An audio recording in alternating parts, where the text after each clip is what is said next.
So about 5 weeks ago, I came out with my song Undone, and I made a YouTube video saying that I was going to spend roughly about $1,000 promoting the song in Facebook ads and Google ads in the form of YouTube ads. And I never made a follow-up video, so this is what that is today. And a lot of people have been asking me about this because when they look in my Spotify, they're like, the song's not doing as hot as a lot of your other stuff. Like, what happened? Did the song flop or whatever?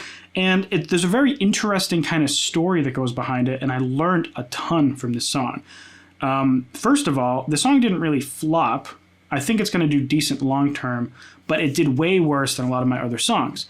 And I learned that not every song is necessarily going to be, a slam dunk. It's not every song is going to perform fantastic like my song Chains or my song Socialize or even my song like Dreaming. Not every song works. I've had songs flop. Every so often it happens. And I've noticed this with other artists that I do consultations with.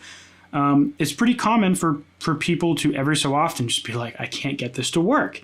And, it seems like, just like I said, I'll link to a video right here where I did a talk with Jesse Cannon, he's not a big fan of Facebook ads, in the way that he recommends that you wait until you see what songs perform really well, and then you promote those. And I think that's kind of where I'm finally realizing this here is that I'm still not going to do the way that he said to do it. But my new perspective going forward is give every song an ideal budget as if the song's going to go well and have a backup plan for if it doesn't. What I would have done, and I'll show you how much I spent, but what I would do if I was a normal artist who doesn't make content around this stuff is I would have said, okay, $1,000 is if the song's going great. If the song isn't doing well, we're going to scale it back to like 400 just to give it the love. Songs take a lot of work. You want to give it as good as you can, but let's like cut the budget in half or more and put that towards the next song just in case that one does well. And then kind of have a stretch goal. If it's really, really doing well, what am I going to do after that to make sure that I take advantage of it? I didn't do that. My thing was like, well, it's not doing well, but I'm starting to get it going a little better. And I have a YouTube channel where I talk about this stuff, so I can afford just say, screw it, let's just promote it with the original plan or more and make a YouTube video or several videos about the campaign and teach everyone about what failure can look like and what to do and how sometimes you can maybe even recover from a failure. So we'll go to the Facebook ads in one sec. First, we're going to start off at Spotify for artists, and we'll go to the song. So the song does have like 11,000 streams in 5 weeks. So, for a lot of people, that's still great. And if I go to the data for the whole song, the save rate's pretty high. It's like 25%. And the repeat listen rate is like 2.5 or higher. So the repeat listen rate's good. That's just streams divided by listeners. Save rate 25% isn't super hot for just Facebook ads, but the song did get a decent algorithmic release radar boost. And that's reflected if we look at I'll do custom. If we look at this data like this. This was that release radar boost, but it only stayed in for a week and then it got dumped.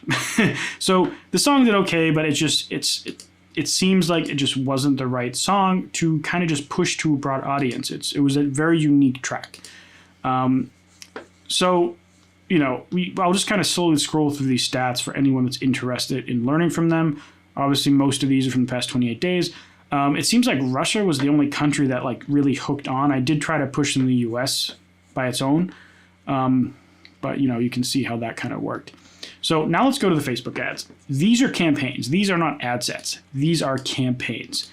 I tried everything I could imagine. And a lot of people might say, oh, Andrew, are you sure this isn't just because Facebook's changed? Maybe Facebook ad prices have gone up and this doesn't work anymore.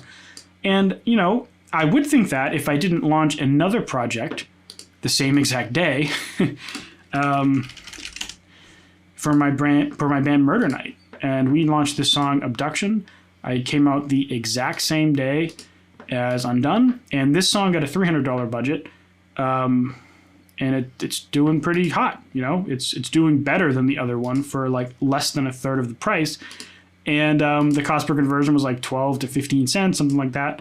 Whereas the cost per conversion for this song started off in the 60 to 80 cent per conversion range, 60 to 80 cents per conversion. And after a ton of testing and optimization and money spent, I did get it down to like 20 to 30-ish sense. So what did I learn, and what can you do to, save yourself some money? Well, my main campaign, this isn't all the ad sets. There were way more. I couldn't keep track of everything, so I started deleting ad sets. I normally never do that, but I did it with this one, especially since halfway through the campaign, I also changed landing pages, so it got very hard to keep track without deleting stuff. So that's why there's definitely some stuff missing here. I tested out Post Malone, electronic music, A Perfect Circle, rock narrowed by hip hop, narrowed by electronic, Linkin Park with detail targeting expansion on, with suggested artists, and only 2/3 of specific countries. I used a 1% lookalike audience, and I used a Linkin Park without targeting expansion with a $4 minimum. And you can see what ended up working. This Linkin Park expansion with 2/3 markets with suggested artists. Now, what ended up getting most of the results was the lookalike. If I go into any one of these, I actually had more ads than this. And I think that was part of the problem. I came out the gate with like 5 or 6 ads and like 8 ad sets. And so the learning cost was just through the roof. And I had a very high, expensive campaign. So I think when you come out the gate like insanely high, like $50, $60 a day, with all this stuff to test, Facebook seems like they kind of assume that you have money to spend. So they kind of they go through the learning phase, assuming you have the cash to bid at this higher rate, and they're testing everything, so you're spending even more money in that regard. So it starts off really high, and then it learns at that high rate and just keeps going. So I did manage to optimize it down, but what you can do in a situation like that is sometimes you need to reset. And to do that, you just make a new campaign. So let me just shrink this over. And one thing I wanted to try was switching away from Feature FM, because that's what I was using here, and I switched to Hyped It. In this case, I did different targeting stuff too, but I couldn't really get it to perform any better than the other one. It was pretty much the same. The average is higher, but it was really the same. And then I switched to another Feature FM campaign. In this one, we got it down from that high, 60s, 70s. In the other campaign, I got it down to the 40s, and this was like mostly in the 30s, so this was progress. I targeted a little more different things. I targeted contemporary R&B narrowed by pop music because that worked for another artist, and I was wondering if it was more about a competition thing and less about the music. And so even though the song isn't this, I tried it out anyways, and it worked pretty good. Now, what also worked is Chill Out narrowed by hip hop, because the song's kind of rock electronic hip hop, but it's also kind of like chill and atmospheric and stuff. So that's why I tried that. So that was the next step. I also wanted to see if just running it on Instagram stories, because Tom Dupree III, great YouTube channel, a great guy, and I've had him on this channel. He loves just using stories. So I wanted to just kind of test if I'm just using stories, like, can I get that work? Because my opinion has always been that stories are more expensive nowadays than anything else. So I don't just do stories. I do stories and a specific selection of feeds. And basically this just confirmed that that's still the case, where stories are more expensive on average. Stories are great. They're probably the best placement for music and branding, but they do cost more because everyone knows that, But, if they work for you, I know they work for Tom. So, don't think I'm dissing on him with that statement. Next, I just wanted to do a video view campaign, and I wanted to try retargeting those people. That just was horribly expensive right from the gate, so I abandoned that pretty quick. And then I did a YouTube ad where I was promoting the YouTube video on a conversion page, and that was also horribly expensive. But I wanted to try it because a lot of people ask about it, and it didn't work. I don't think this would be viable even for a well-performing song, though. Because even if we say that, okay, it's just because this song wasn't performing well, even if it's half the price, that's way more than it costs to run YouTube ads. And we'll go through the YouTube ads in a sec. Lastly, I switched to ToneDen because the whole domain verification thing, ToneDen jumped on that first. And I wanted to switch to that and kind of get it set up. And so I switched to ToneDen and I tested out some different targeting things. The best performing ad set was just leaving everything wide open. And this happens every so often. I always, in the past few months, I always test it with an ad set just wide open. And what I mean by that is I put some Spotify countries. I specify some kind of age range. I went a little different than normal because I was kind of just trying anything that came to mind, see what works. Just target Spotify, no artist, just Spotify with detailed targeting on, with my normal kind of selection of placement. Actually, this was just Instagram. Yeah, and I think the reason I did just stories and Instagram Explorer and Instagram Feed is because they seem to be the safest placements. I've gotten great results in Facebook news feeds, video feeds, and InStream, but the quality of people isn't as high as like Instagram Explorer and Instagram Feed are often the winners. So I want to just play it safe since I'm going so broad, and I stuck with those. So that's the story of all the Facebook stuff. The total ad spend, I don't know if I've shown it on screen, was like $1,272. And, you know, as I mentioned before, if I was a normal artist that doesn't do this stuff on YouTube, I think I would have stopped after $200 or $300. And I just would have said, okay, whatever. We get it to 1,000 streams. It doesn't have that dreaded less than 1,000. Let's just kind of like cut the budget and just let the song be, you know, a kind of a B track that only people who like my music end up digging. You know, some songs are just like that. But we learned a lot, right? And I think that this is valuable. And you know, feel free to let me know in the comments if you want me to make a dedicated video on any one of these campaigns and what I learned, because there's a lot of little lessons in here that I don't want to just clutter this video with.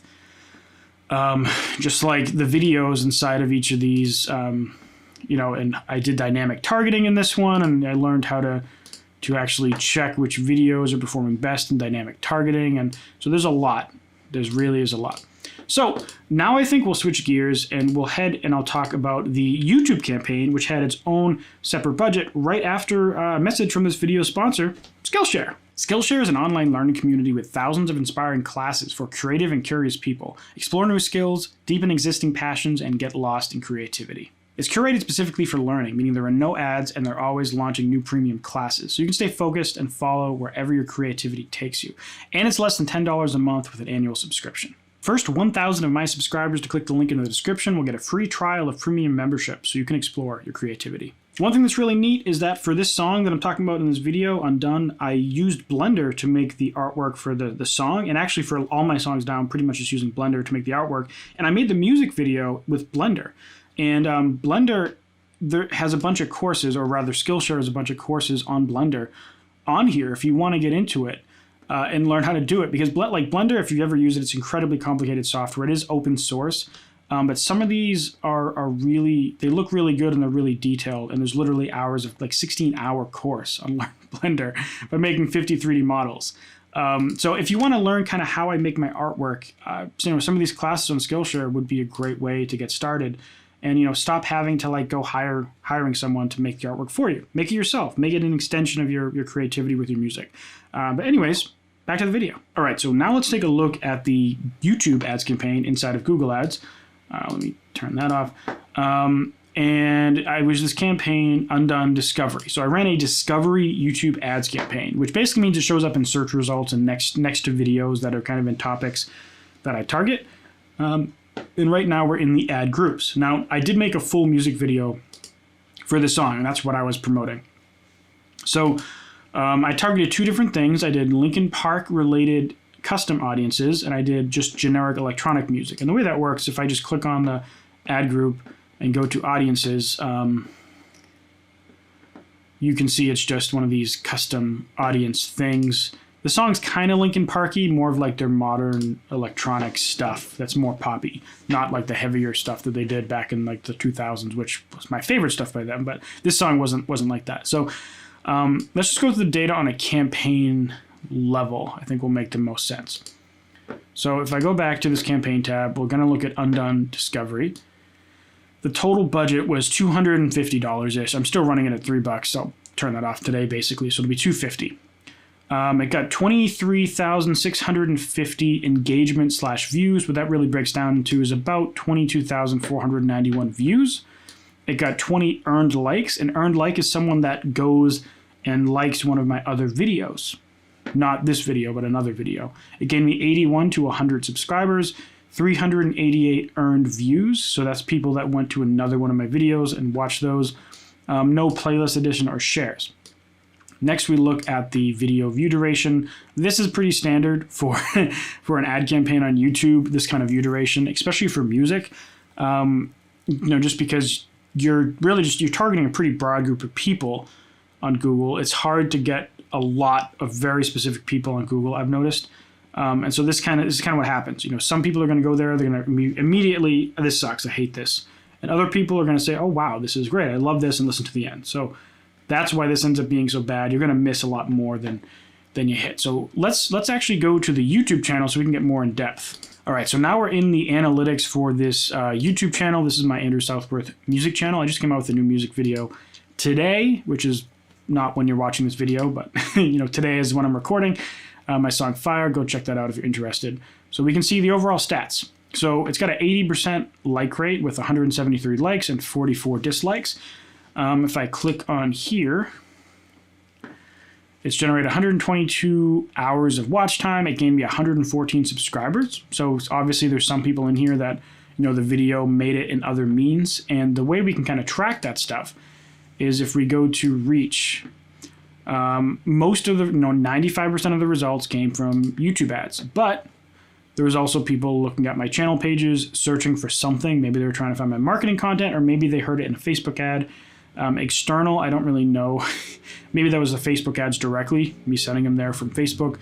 Suggested videos, which is kind of algorithmic stuff. So this is kind of cool that, YouTube is recommending my content, and it did result in 10 hours of watch time and 590 views. And we can also see what people searched for. So this must have been people, that heard the song on a Facebook ad or something else and decided to search it, which is cool. I don't know what There Is a Party is, but it's a thing.